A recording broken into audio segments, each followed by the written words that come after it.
Hey everybody, this is day 25 of my 30 days of health and fitness tips, and today we're going to talk about why you shouldn't stretch when your body is in freeze response. You may be wondering what actually is freeze response if you haven't heard that term before.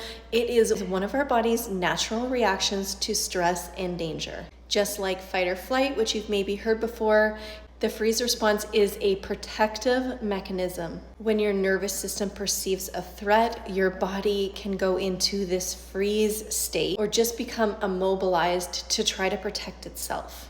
This is really important for women to understand that this is happening in the body when they're going through a lot of hormonal shifts, because these hormonal shifts and what's happening in your physical body can cause a lot more stress, and your body might perceive that as actual danger as well. So why is this important to understand when it comes to the context of actually stretching? Your body is in freeze response, your nervous system is in a protective mode. This means that your muscles are most likely to be tense and tight as they prepare to shield you from any perceived harm. So here's 3 reasons why stretching while you're in this state can actually be counterproductive. So the first thing is it can actually increase tension in your body and in your muscles. Stretching tight muscles when it's in the protective mode can actually make them tighten up even more. So instead of relaxing, the muscles actually might resist the stretch, which then leads to increased tension and discomfort in the physical body. The second one is potential for injury. Think about it. When you're forcing your body to move into a position that it's not ready to move into and it's trying to protect you, you could injure yourself. When you're in the freeze response, your muscles are not in the optimal state to be lengthened, which can then lead to strains and tears.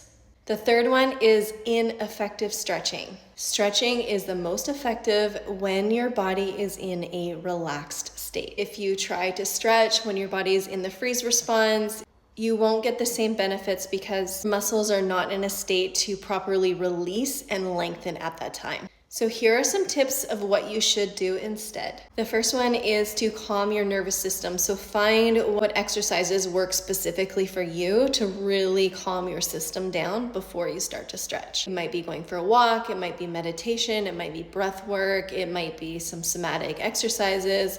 The goal is to signal your body and your nervous system that it's actually safe right now before you begin the stretching. So the nervous system moves out of the freeze response. Second one is gentle movement. So instead of doing static stretching where you're just holding a stretch, take the muscles through a range of motion, because that is going to help move you out of the dorsal response, the freeze response. Movement is the best thing you can do, but it needs to be gentle and not forcing. It's like you need to have the body and the nervous system on board with the movement that you're doing to signal it to move out of the freeze response. It doesn't want extra stress and fear put on the system. Remember, forcing is not the answer. The last one is progressive muscle relaxation, and this isn't for everyone, but you can try to tense the muscles up first and then slowly release those muscles. It can help to bring awareness to these areas that are